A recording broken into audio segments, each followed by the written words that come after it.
All right, very heartfelt good evening to everybody. We're back for round two, and happens to be very late at night where I am, which is why I'm dressed very casually. Also, just to show that I'm an attorney, but I'm also very much a regular person, just like the next guy. So I wanted to present a more specific focused topic this time, because I think as we go forward, my initial video that I posted had a lot of great general information and really walked you through the ABCs of the process. But now I want to start getting into more specific things that come up regularly, either on their own or people specifically asking me, existing clients, potential clients. So I'm trying to devote each video and possibly any of these that may become live Zoom sessions for anyone who wants to attend. I want to devote each one of these to different individualized topics. And every time I think I've come up with everything, I'm sure there's going to be something new for me to do. But we're going to start with this one. And as I did last time, I do have a slideshow that's going to be presented as part of this. So I am going to pull that up and share my screen with you right now.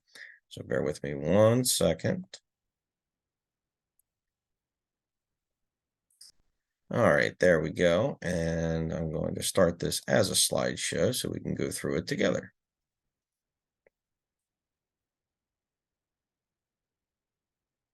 Okay, so today's topic is going to be devoted to Social Security disability topics. The specific topic is the Adult Function Report. What is it and how can it determine your claim? Just a reminder about who I am. There's my law firm address, phone number and email, and information about me. This was all included in my very first video, so I'm not going to go through all this again, but you're certainly welcome to read it at your leisure. And that just refreshes who I am. All right, so the Adult Function Report, which is known as Form SSA 3373-BK. What is it? It's a required form that has to be completed by the claimant after the initial application is filed, as well as the reconsideration appeal stage, which we talked about in the first video. Even if the claimant is represented, this form has to be completed by him or her directly. The attorney can't complete it for you, but the attorney can certainly assist in helping to fill things out, tweak it, make it the best it can possibly be. And it is a very, very important and useful form and could mean the difference between an approved or denied claim. It can also set up grounds for an appeal in the future if the claim is denied. So what's in it? Well, the easiest way to go over to that is to actually take a look at it. So what we're going to do is we're going to shift away from this screen. We're actually going to go to the form itself.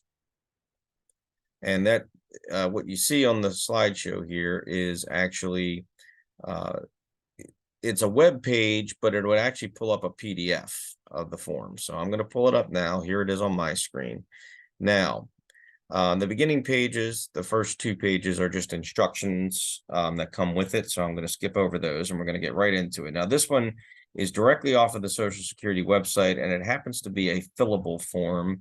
The one you would get in the mail, typically, you would either handwrite in, or if you scan it into your computer, you can type it in. You could do it this way too, but the one you're going to get is going to be pre-filled with some of your information here. So your name would be here. Your social security number would be here. They might even already have your phone number. But basically from that point on, the rest is all you. Now, some of these questions are very straightforward, but some of them are not so straightforward. And I'm going to sort of toggle back and forth in my slideshow and in this specifically as to certain ones that you're going to want to pay particular attention to. So as you go through this form, basically what you're going to see is after you get past this preliminary stuff, these questions 1 through 4, over the next 8 pages, you're going to be asked various questions about your activities of daily living, basically what you do every day from the time you wake up to the time you go to sleep. And a lot of the questions are very specific, very focused. Most of them, unlike what you see here on the first page, are going to be very short, straightforward, either yes and no checkbox questions, or they're going to be questions that require you to fill in very short blanks. Now, I'm going to go over some more specifics in terms of what to do and not do on this form, but let's just quickly go through to show what's in this form. So question 5 here, to begin the whole thing, how do your illnesses, injuries, or conditions limit your ability to work? You can get as detailed and creative as you want. The more detailed, generally, the better. Continuing on to the next page. This is page 2 of the form, but it's actually page 4 of 10 of the whole document. Describe what you do from the time you wake up until going to bed. Same kind of question. The more detail you can give, the better.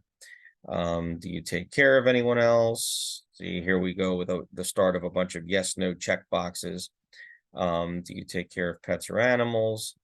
Does anyone help you care for people, other people or animals? What were you able to do before? And I'm sure you can understand the rest. Question 12 is a pretty important one. Personal care, different aspects of what you do to care for yourself and how limited you are in doing those things. Continuing on to the next page, do you need any special reminders to take care of your personal needs, to take medicines? Section 13 about preparing your own meals. All these questions are pretty straightforward. Question 14, house and yard work, all the chores around the house, what you can and can't do, how limited you are, so on and so forth. Another important one on the next page, question 15 about getting around, how often you go out, how you travel when you go out, if you can go out alone or not, do you drive? Question 16 about shopping. How do you shop? What do you shop for? How long and often do you do it? Question 17 about your ability to do different things with money, pay bills, count change, handle a savings account, use a checkbook, money orders. Most people, just as a frame of reference, most people, when they complete this form, actually complete it with no issues, because they're not asking if you're limited in your ability to do these things because you don't have money to do them with, which sadly, most people who are applying for Social Security, that's their situation. And some people actually get confused in this section, and they'll say, are you able to pay bills? They check no. And the reason they put right here is because they don't have money to do it. And that's not really what this question's asking.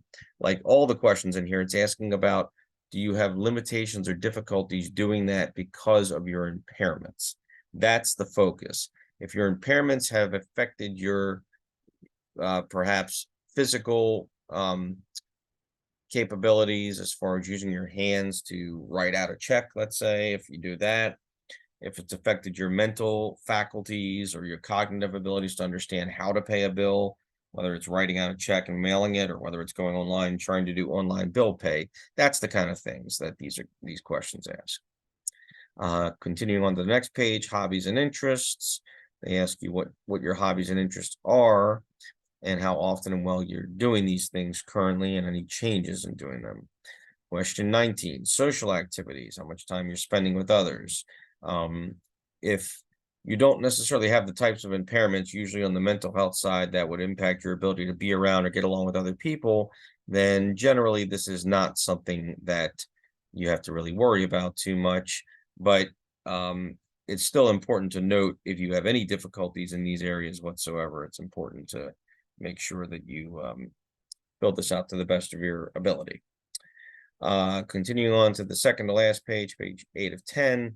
This is another really big one. This question, section 20, all these specific types of physical and non-physical activities and abilities. And many times people will check off a good amount of these. I've never to this day seen anyone check off every single one of these. I would be hard pressed to find somebody that's literally limited in every single one. But if you have even the slightest limitation, it is something to check off, and then you can get more detailed here. Some of the things really don't have anything to do with each other in this section. It's kind of odd the way they have it laid out. You can see here in subsection C, how far can you walk before needing to stop and rest? And then the question right after that, how long can you pay attention? So the ability to walk and the ability to pay attention in their minds somehow relate to each other. In my mind, they don't, but that's the way they have it grouped. How well do you get along with authority figures? Have you ever been fired or laid off from a job because of problems getting along with others? I mean, these are the kind of questions that seem like they belong more so in the section before about social activities. How well do you handle stress, changes in routines?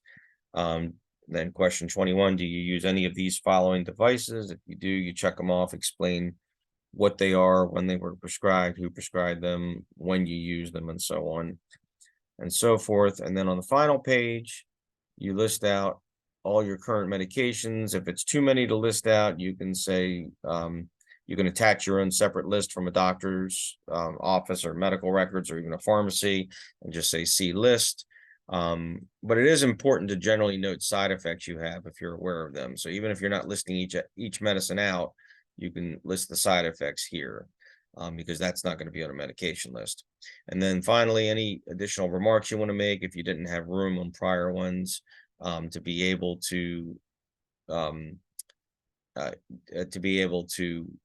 expand on those, that's important as well. And then you fill out your signature and other information at the bottom, and that's the form. All right, so let's go back to the slideshow.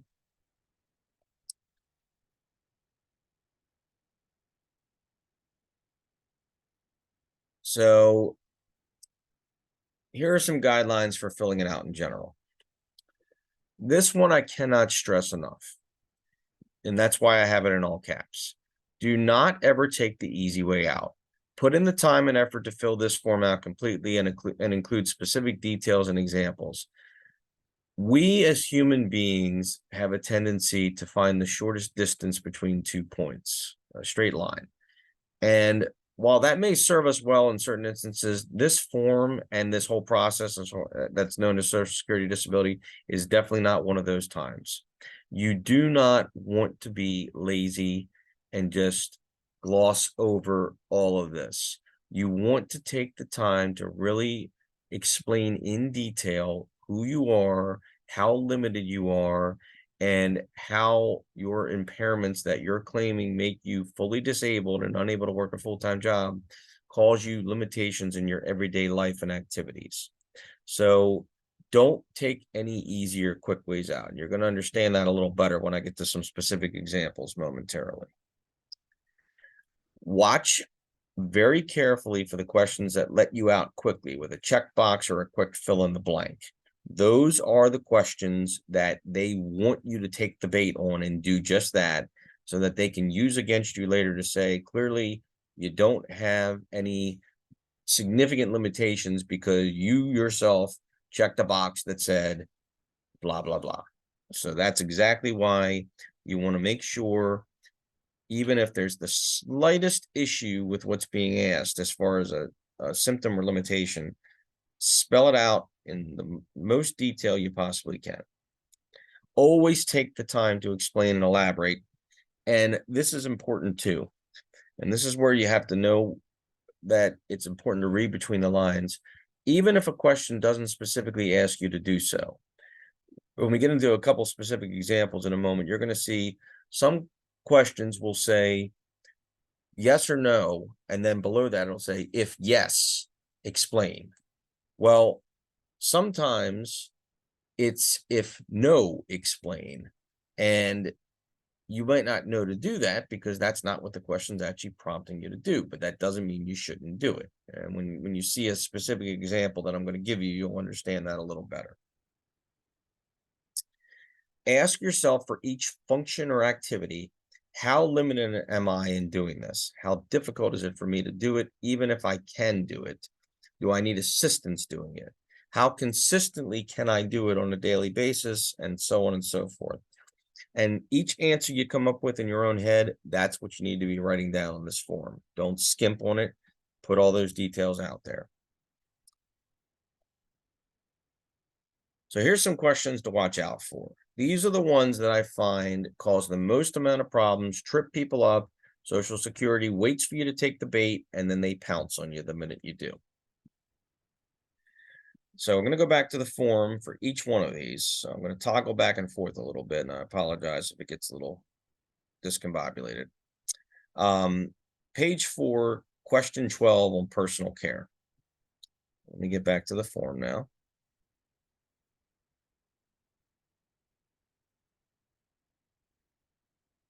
Oh, my screen will let me get us back to that form. I'll be glad to. All right, looks like I have to do it the old-fashioned way and escape out of my slideshow. There we go. Okay, now let's go back to that form for a second.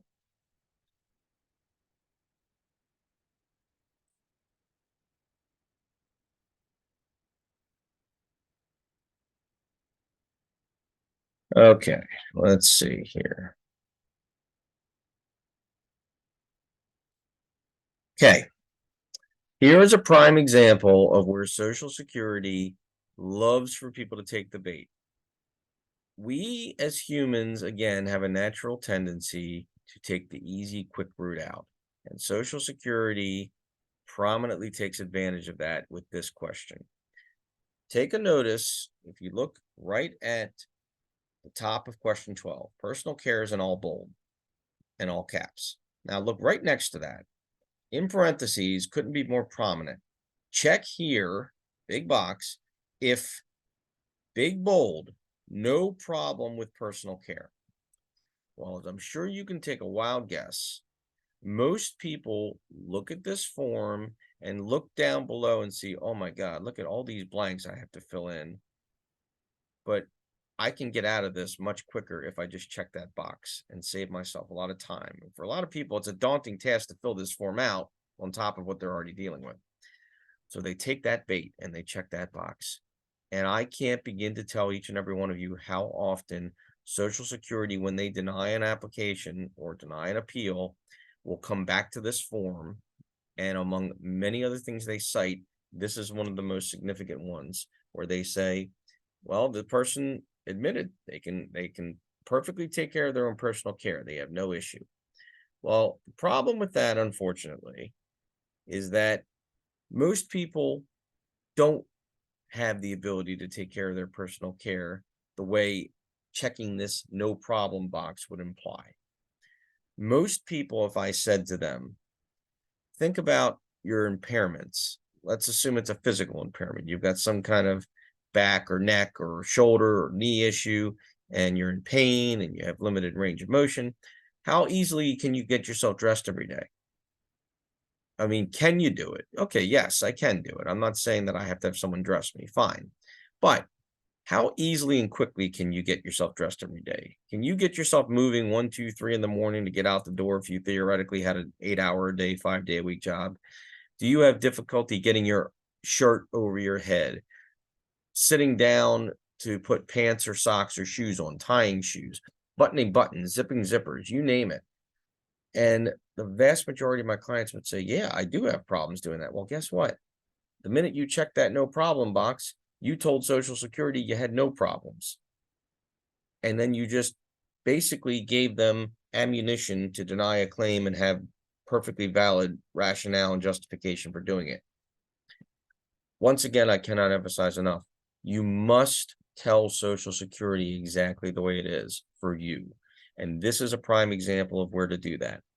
List every single difficulty or limitation. If you have mental health impairments, most of the things you see here, it's not that you physically can't do them or that you're slow or you have limitations. For most of you, it's motivation that's the problem. I'm not motivated to get out of bed and get dressed and get out of my pajamas. I'm not motivated to bathe or shower on a regular basis, to care for my hair.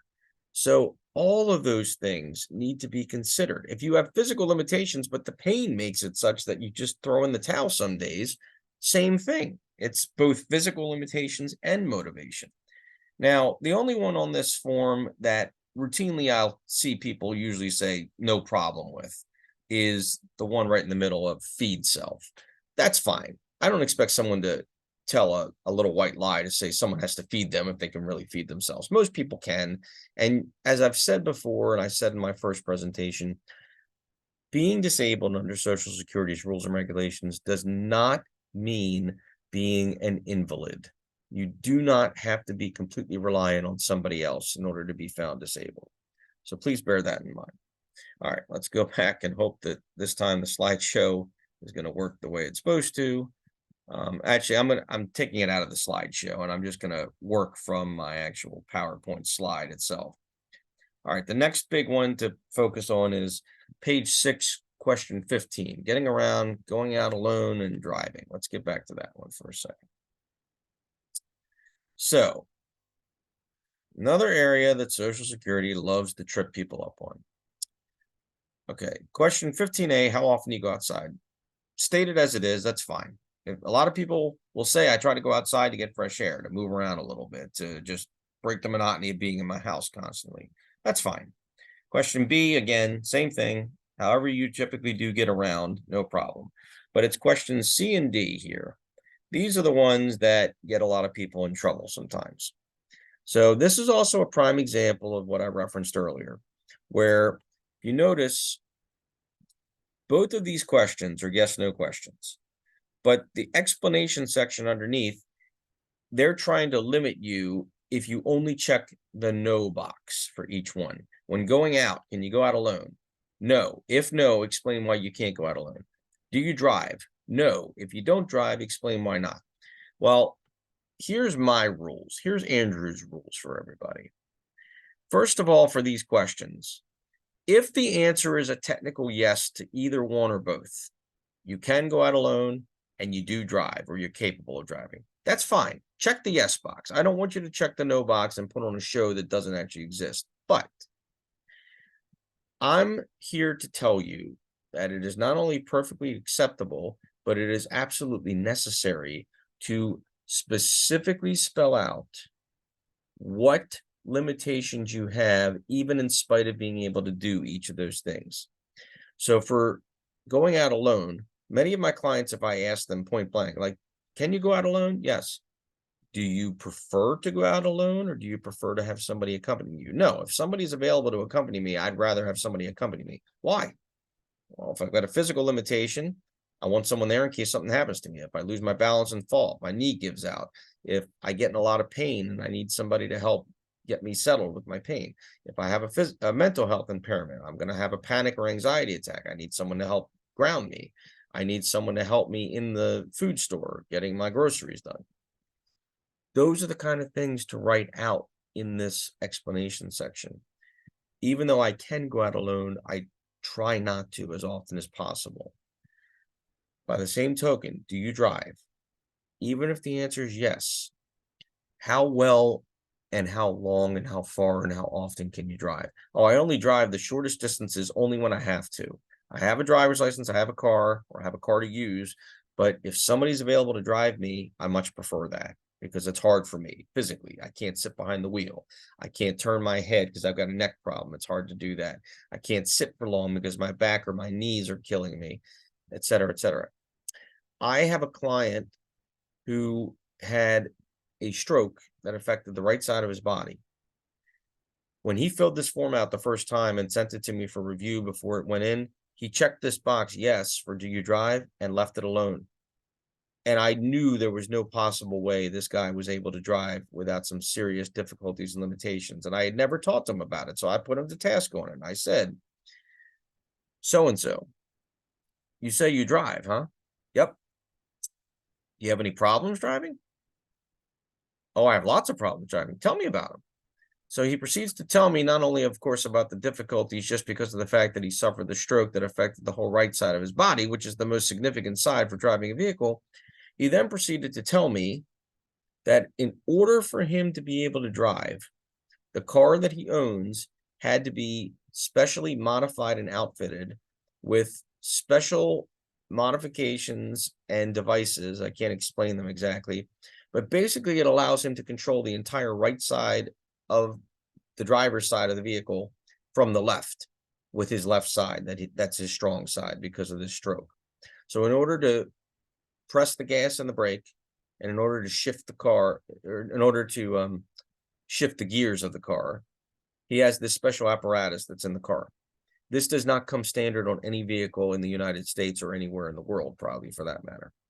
So Do you think that sounds the same as just simply checking the yes box for do you drive with no other explanation? And the light bulb went off like, oh my God, you are absolutely right. I am so glad you caught that for me. I'm like, that's what I'm here for.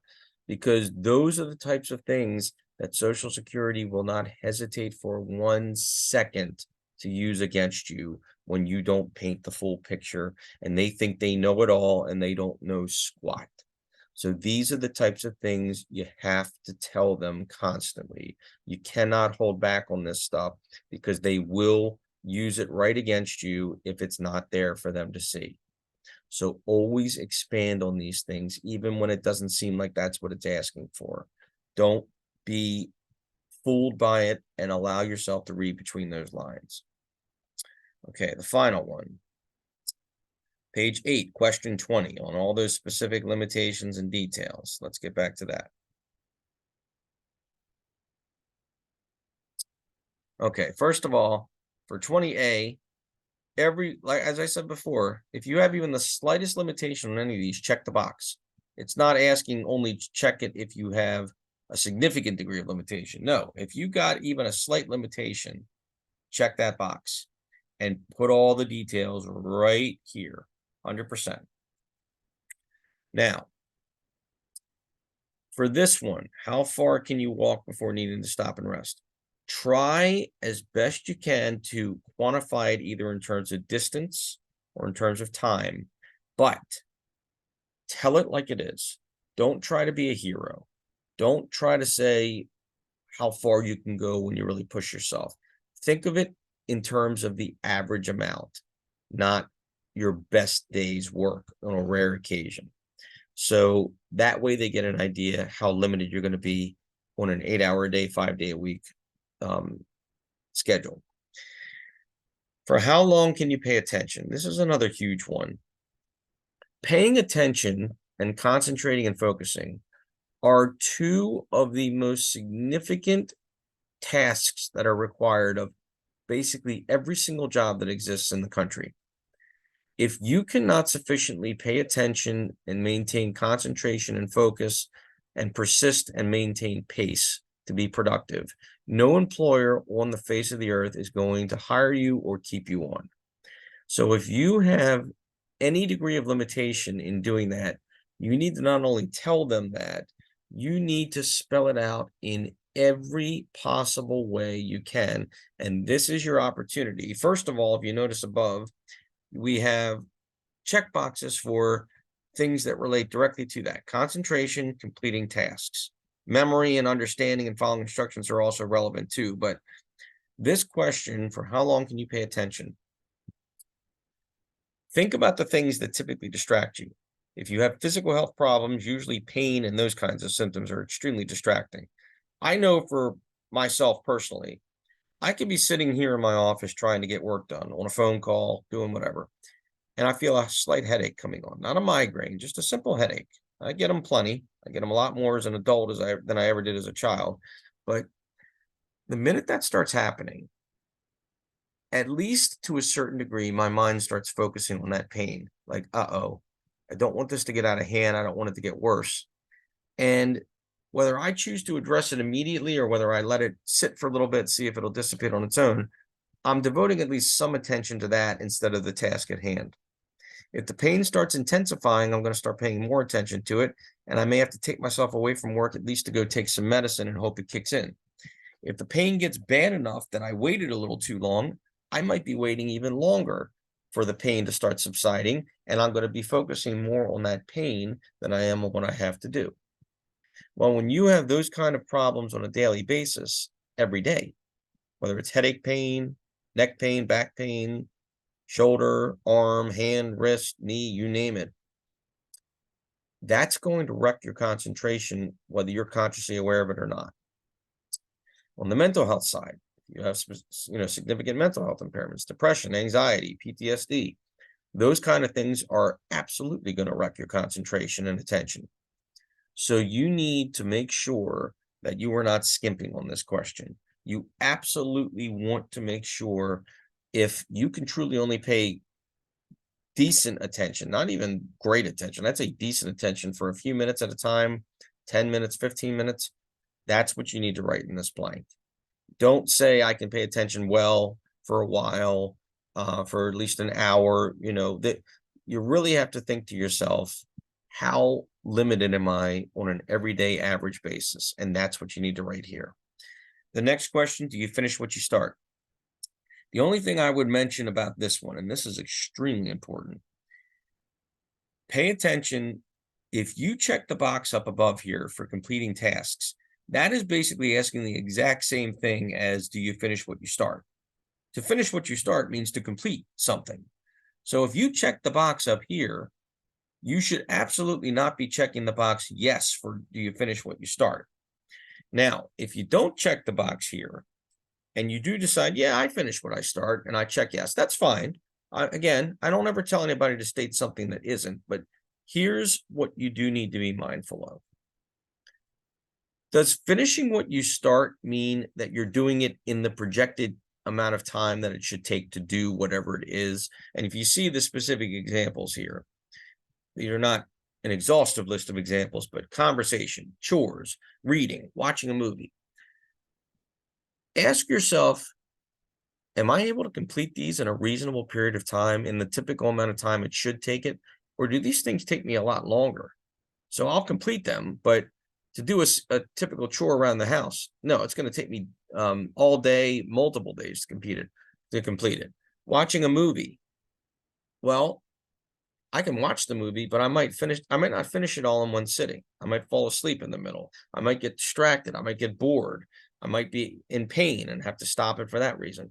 And if any of those things apply, I would either advise you to check the box no and just leave it at that, or I would advise you to handwrite in either in this small section here or at the end in the remarks section what it is about finishing what you start that's not as cut and dried as just yes. That yes, I can finish what I start, but it takes me a lot longer because again, any typical employer will tell you if you can't be consistently on task and productive to complete something within the amount of time the employer expects you to every day, day in and day out, they will not hire you or they will not keep you on. And these all equate back to that point because that's what determines ultimately if you are disabled. Same thing with questions F and G, written instructions and spoken instructions. Many of my clients on the first go around will fill that out and say, yes, no, I can, or not yes, excuse me, they'll say very well, or no problem with that. And again, you have to ask yourself, is that really the case? Written instructions, do I only have to read them one time and I've got it just like that? Like I know in the example they give, a recipe, I like to cook. Some things I do from scratch or off the top of my head, or I just kind of wing it. But I do follow recipes when I need to. And if I'm following a recipe, especially one that needs to be followed to a T, or even just instructions on a box of like a boxed mac and cheese for one of my kids, I got to make sure that I'm doing it to the letter, or it's not going to come out right. And I can assure you, I'm not just looking at that box one time.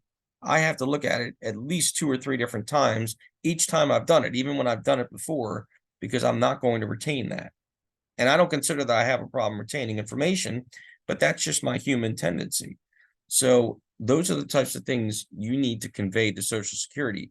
They're not going to read between the lines for you, and they're not going to assume there's a difficulty if you don't tell them that. And then with spoken instructions, same thing. Somebody explains something to me verbally. Am I going to have to turn around 5 minutes later, an hour later, a day later, a week later? How did you say to do this again? Can you explain this to me one more time? Absolutely do not hold back on any of these types of questions. As far as how well you get along with authority figures. So getting along with them is one thing, but being able to regularly interact with them comfortably is another thing. So this is another area where even if you say, yes, I have no problem getting along with them, when I do interact, I try to avoid them because I don't feel comfortable interacting with them, whatever the reason being. So make sure you don't hold back on that either. And that's pretty much the specific ones that I find most people run afoul of. So that's the reason I wanted to emphasize those. All right, let me go back into the slideshow to finish it up now. We're just about done. Get back to the slide we were at. Oop.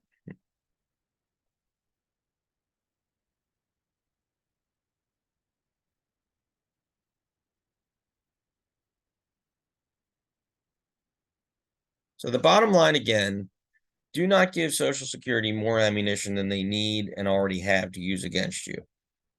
Do not tell it like it's not. Tell it like it is. You don't have to show you are an invalid or completely debilitated, as I said, but don't be the hero or the tough guy or gal and pretend something isn't a big deal.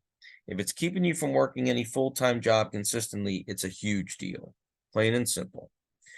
As always, if there's any questions, contacting me by phone, email, or even text is the best way to do it. And I thank you all once again for your time. I hope you've enjoyed this specific video and the adult function report. More to come in the future.